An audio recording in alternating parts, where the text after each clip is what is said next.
Hello, my name is Jack Okubo, and this is assignment 2. I'm first going to go over the questionnaire. I am a commercial pilot who holds a single engine land rating, and I also have an instrument rating. My first ever pilot certificate was my private, and that was on July 24th of 2024. I'm a current student at the University of North Dakota, and my instructor is Youngwoo Kang. I fly out of the airport KGFK. I hold a first class medical right now, and my date of my last review was August 26th of 2025, which is when I received my commercial certificate. That was in the Piper Archer PA 28181, and my last simulator instruction was November 4th of 2025. Make and model, which I'm proving for, is going to be the SR22 for this. And my flying experience, I've got about 200 hours in the Piper Archer, and I've been flying since the fall of 2023. I've got about 30 hours of piloting command and 180 of dual given time. Total time is about 210 hours, and total time in the last 90 days I've got 30. Multi-engine time would be in the PA 44. I've only flown that since the summer of 2025. PIC time, I have none, and dual given time, I've got 16.5. Education, I'm at the University of North Dakota. I started in fall of 2023, and I'm currently enrolled as a junior. And going over to the job application. What is the likelihood that I would encounter a loss of directional control during takeoff and landing? I would say it's extremely improbable. The reason is because I looked at the 2018 NTSB data for general aviation, and it said there was 1,103 accidents in that year, and that would equate to roughly 3 per day. So went a little bit further, and according to the Flight School Association in North America, there was approximately 25 million general aviation flight hours per year, which equates to 68,493 hours per day. So do a little bit of math there, and we can assume there was about 3 accidents per day. And then with that 68,000 per day, that would equate to about 1 accident every about 23,000 hours flown. So if you think about the lifetime of a general aviation pilot, most likely they're not going to hit that 23,000 hours. So that's why I placed the risk at extremely improbable. Definition on the worksheet was less than once every 30 years, and career is about 30 years.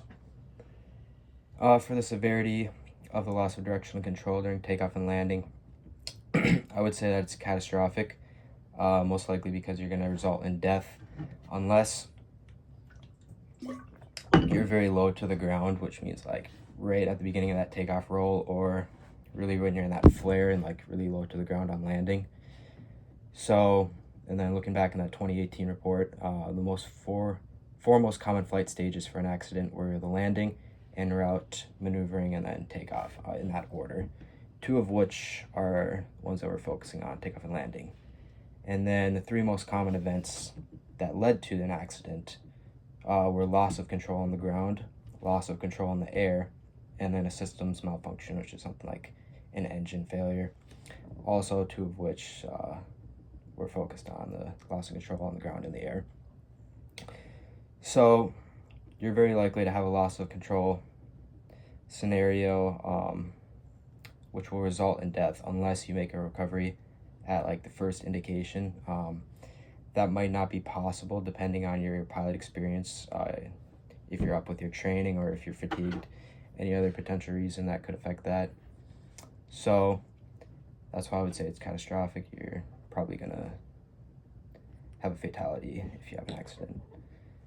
Is this an appropriate risk to transfer to an insurance company? I would say that yes, because a crash would be a pure risk for the insurer, meaning that there's no possibility for financial gain, but there is that chance of that loss or crash. I would also say that it's transferable because the loss would be accidental. Like, of course, the pilot isn't trying to cause an accident. I would also say that's transferable because you can define that incident like as a single crash or a result of a fatality.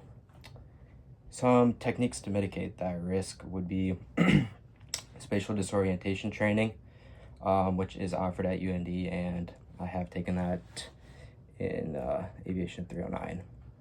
You could also do a proficiency training flight with an instructor, more frequent than your biannual review. So maybe you say once a year you would do that, or if you maybe haven't flown in a while, just do a proficiency flight right before you would do anything. And then another technique would be just never flying when weather is below your personal minimums, just making sure that you're aware of like your personal ability for flying. And then some methods of fraud would be adding false time into their logbook for stuff they just haven't flown, like falsifying your experience. Another way that someone could commit fraud is by failing to disclose an accident that you were in the past. It's a pretty serious one. And then a final method of fraud would be lying about your intended use with your plane. So like, let's say you told your company that you're using it for personal use, and then you go around flying passengers for hire, and then you get in an accident and you cause multiple fatalities instead of just one. That would not be good either. So thank you for listening.